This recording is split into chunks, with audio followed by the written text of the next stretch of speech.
The early morning operation to evict illegal squatters from the Chetumal Street extension area left a trail of destruction resembling when Hurricane Richard hit Belize last October.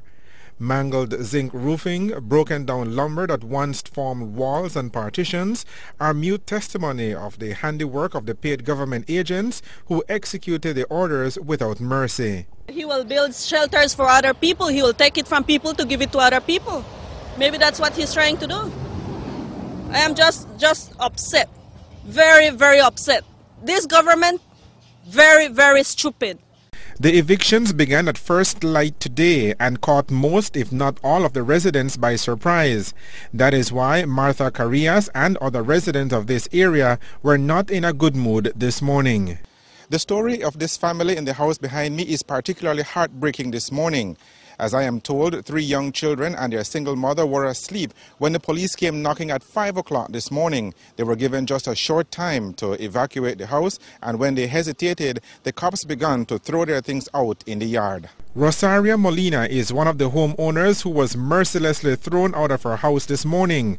With tears in her eyes, the single mother of 3 told Love News in Spanish that she was already up this morning when she saw the workmen coming to evict her. Approximately 5 this morning, police came and started breaking up things and requesting that we move our things and all that. Well, that is what I have seen. They came approximately at 5 this morning to move things and all that. They did not even wait for one to take out belongings. When they arrived here, they told me to take out my things, for they were going to break down the house. The things are in the state they are because apparently the officials were called and they left it as it is. Molina's belongings are now strewn all over the yard in front of her broken down house.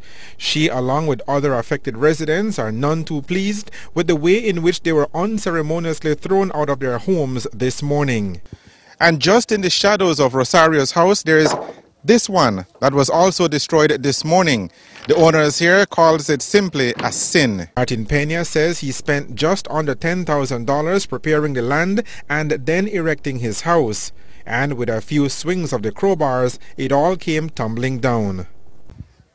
Esta mañana pues yo estaba ya en mi casa cuando... This morning I was at home when they came and tell me that they were breaking down my house. I came out quickly and I saw that the house were all broken down.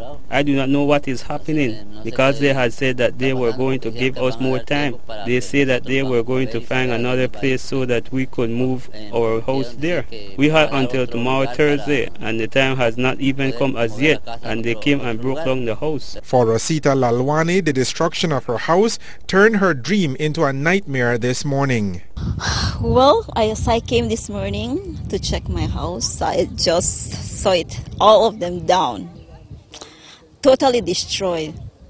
The woods are broken, the zincs are torn off. Well,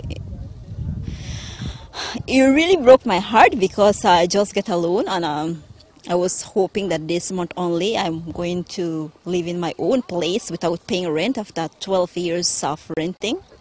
So when I found a place like that, well, all my dreams and everything just come to the drain. Because when I get this land, I never know that it was a property of belongs to government or things like that, nor else I want to risk my money. Over $5,000 of her hard-earned cash, not to mention countless hours of sweat and hard work, now lay in ruins. These evicted families are now left wondering where they will go in the meantime. I don't know what I will do now. I am single with my 3 children. I have nowhere to go. They came and took out everything. I have been living here for 4 years. During that time, no one told me that I was here illegally. I have been living in this country for 20 years, but I could not afford to pay rent, so I decided to come here and build my little house. And so the people who were evicted this morning are appealing for some assistance. Whether that will be forthcoming remains to be seen. Reporting for Love News, I am Patrick Jones.